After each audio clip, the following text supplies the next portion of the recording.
पापाचे संचित देहासी दंडन.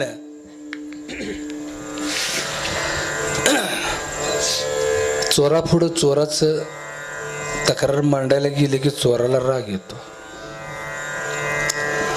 तसं मनापुढं मनाचं अवगुण मांडलं की मनाला तिडक उठते. कळते का मी काय बोलतोय?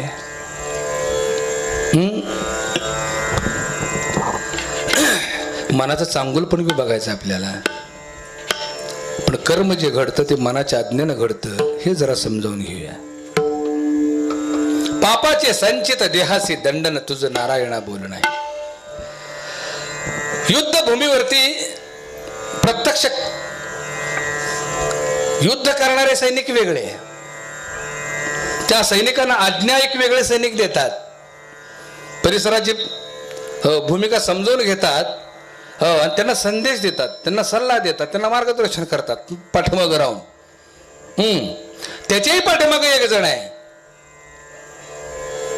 तो सेनापती असतो. त्याच्याही पाठीमागे एक जण आहे, ती राणी आहे, तिचं नाव आहे बुद्धी. आणि त्याच्याही पाठीमागे एक जण आहे, हो तो राजा आहे, त्याचं नाव आहे आत्मा. ही यंत्रणा चालू आहे.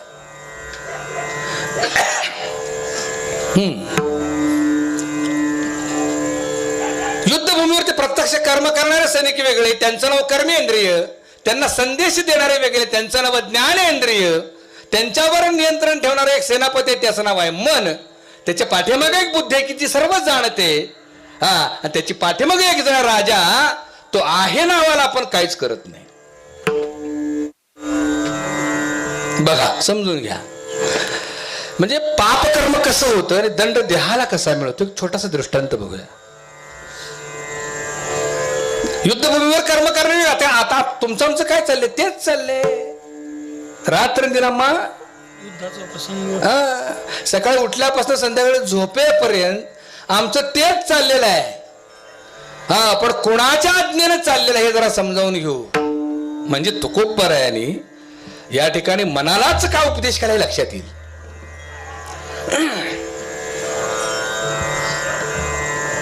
आता पाप कसं होतं, कर्म कसं होतं. परक्यांनी आक्रमण केलं आणि सेनापती गारद झाला, सेनापती हताश झाला की या राज्यावर शत्रूंचा अधिकार प्राप्त होतो. ते शत्रू कोणते तर काम क्रोध मोह मत्सर अहंकार दंभ छळ कपट द्वेष निंदा आशा प्रशा कल्पना कामना वासना भावना इच्छा त्रषा तमन्ना संकल्प विकल्प भेद खेद संशय सगळे शत्रू आहेत. त्या शत्रूंचा घाला त्या सेनापतीवर पडला, त्याला गारद केला, त्याला पकडला की सगळी इंद्रिय गलित गात्र होतात आणि विषयांच्या अधीन हा नरदेह निघून जातो.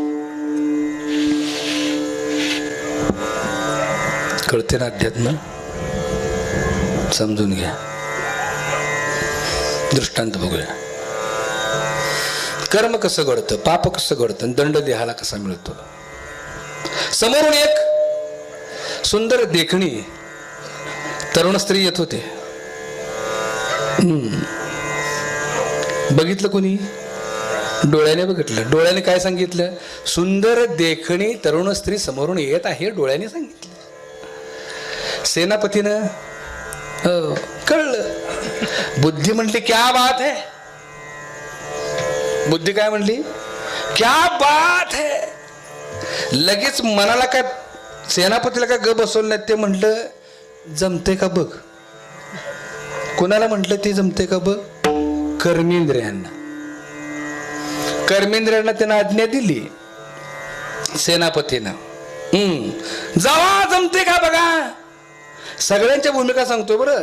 ज्ञानेंद्रियांची बी भूमिका, कर्मेंद्रियांची भूमिका, मनाची भूमिका, बुद्धीची भूमिका, आत्म्याची भूमिका काय आहे समजावून घ्या.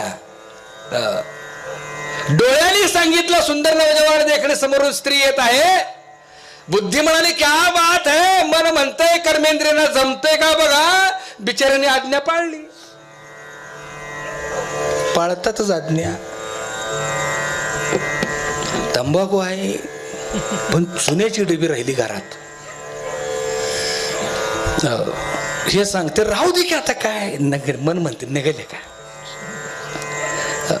तंबाखू शिवाय त्याला जाणार तंबाखूला चुना लागलाच पाहिजे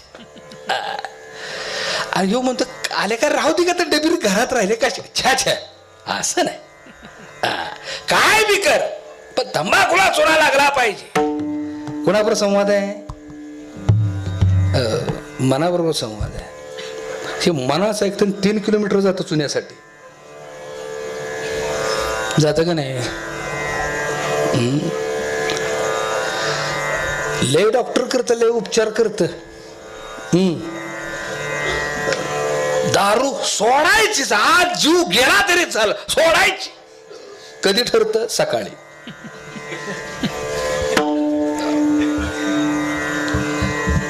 दुपार झाली 3 सांज झाली वैल वारा आला जर्रा गार लागलं की खवखवायला सुरुवात होते. मनाच्या अधीन गेलेल्यांची अवस्था सांगतो. हे बघा आमचे कीर्तनकार मंडळी आम्ही मंडळी मस्त सांगत असतो दारू सोडा दारू वाईट आहे दारू वाईट आहे.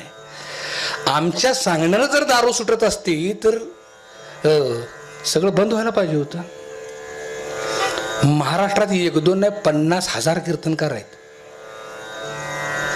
प्रत्येकाने जर मोहीम उघडली दारू पिऊ नका आणि जर ऐकलं असतं सगळं बंद झालं असतं. पण वर्षाला हजारोनं बिअर बार ओपन होत आहेत. का बंद होत नाही. उपदेश जीवाला करून उपयोग नाही. उपदेश त्याच्या मनाला करण्याची गरज आहे. मन परिवर्तन झालं पाहिजे. मत परिवर्तनाचं सोडा मन परिवर्तन झालं पाहिजे. कारण सगळं मनाच्या अधीन आहे. 3 सांज झाली बैल वारा आला की मन म्हणता हा गाड्या चल आता नगोल्या का शपथ घेतल्या प्याची म्हणलं की आजच्या दिवस उद्या शपथ. संवाद आहे का नाही खरं सांगा. मी बी तंबाखू खात होतो पण असा झटका दिला नियतीनं मला. मी बी मनाच्या अधीन होतो. मनाचं मी बी ऐकायचो. दादा काय होती तेव्हा दिली का 90 वर्षाची खाते त्यांना काय झाली मी तेव्हा तुला नाही होत थापायत नुसत्या. कोण सांगतं. मनाचा प्रभाव इतका प्रभाव असतो की मोठ्या मोठ्या रोगाला सुद्धा ते स्वीकारायला तयार असतं. बघा तुम्ही विषयांत झालेलं मन सुद्धा आजूबाजूला समाज आहे का काय बघत नाही. कामांध झालेला जीव मनाच्या अधीन जाऊन स्त्री लंपट होऊन फिरत असतो. लक्षात ठेवा. कितीतरी आहेत. मी स्पष्ट बोलतो मी परखड बोलतो. भ्रमर गुंतले अशी अवस्था आहे. पण ही का अवस्था आहे मनानं त्याच्यावर प्रभाव टाकलेला आहे. आणि म्हणून ज्याच्या अधीन मन आहे तो राजा आहे. जो मनाच्या अधीन आहे तो भिकारी आहे. विठ्ठल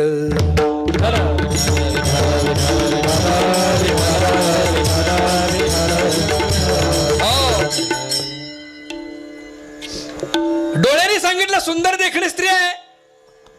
बुद्धी म्हणाले क्या बात है. मनानं आज्ञा दिली जमते का बघ. कर्मेंद्रियाने आज्ञा मान्य केली ऐकले तर ती बिचारी काय सगळी खरीच. मग कर्मेंद्रिय यांच्याकडे ज्ञानेंद्रियाच्याकडे खोटं काही नाहीच आहे बरं का. खरंच खोटं काही नाही. हो डोळे सत्यच सांगणार. कान आहेत तेच सांगणार.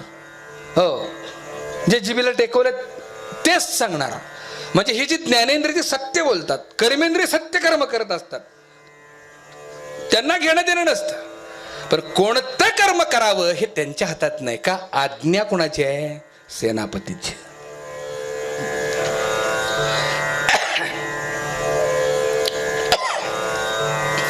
कर्मेंद्राने आज्ञा मानली. समोरून ती स्त्री येत असताना जाता जाता कोपरा मारला. जमते का बघ मारला कोपरा. कोपरा मारला म्हणजे काय झालं. कर्म घडलं. कोणतं कर्म घडलं उत्तर द्या. पाप कर्म घडलं का पुण्य कर्म. कर्म कुठलं घडलं पाप कर्म घडलं. म्हणून अभंग पापाचे संचित देहासी दंडन. पाप कर्म घडलं पापाचं फळ. तर आता पापाची व्याख्या समजावून घेऊ. पाप म्हणजे काय.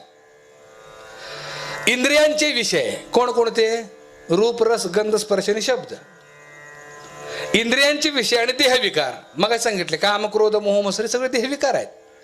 इंद्रियांचे विषय आणि देह विकारांच्या पूर्ततेसाठी जे दूषित कर्म केलं जातं त्या कर्माचा जो भोग तयार होतो त्या भोगाचं नाव पाप आहे. त्याच्या पुढे समजावून घ्या. काय मंडळी म्हणतात नाही म्हणले महाराज, सगळं जर देवाच्या इच्छेनं चाललं असेल तर आमच्याकडनं ज्या चुकीच्या गोष्टी होत्या ती बी त्याच्याच इच्छेनं असावं नाही. कळते का? म्हणजे सोडवणूक पळवाट म्हणतो का नाही आपण, मनुष्य प्राणी लय हुशार नाही का? सगळं त्याच्या आज्ञेनं चाललंय, मग ते पाप कर्म बी त्याच्याकडनंच होत असेल. बरोबर आहे, त्याच्याकडनंच होत. समजून घ्या.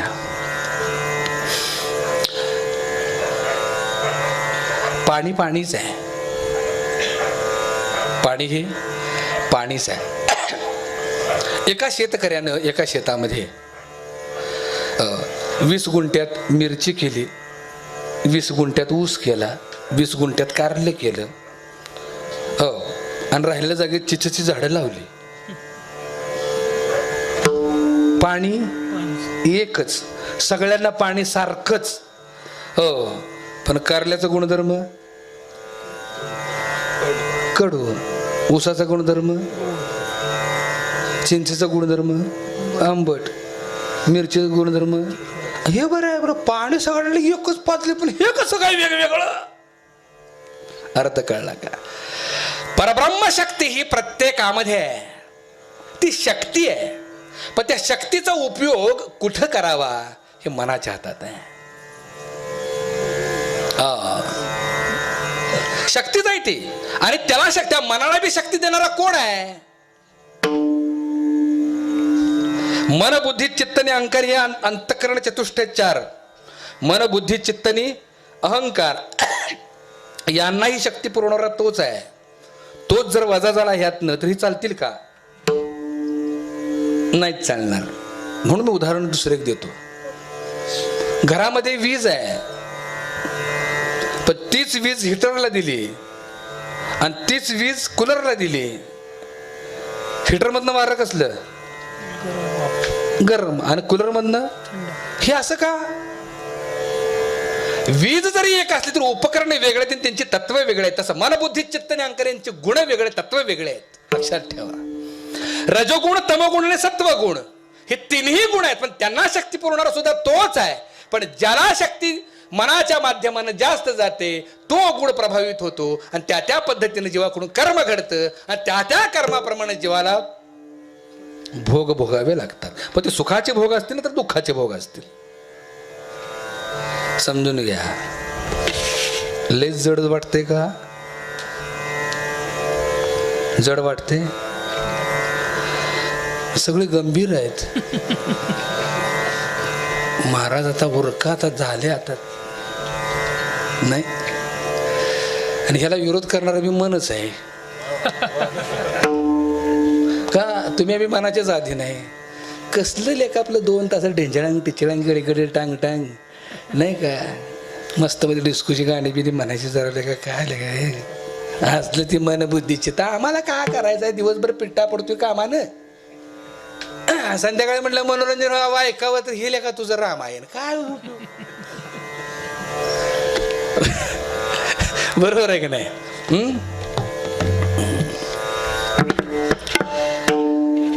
सुरुवातीलाच मी सांगितलं, जोपर्यंत सत्वगुण प्रभावित होत नाही,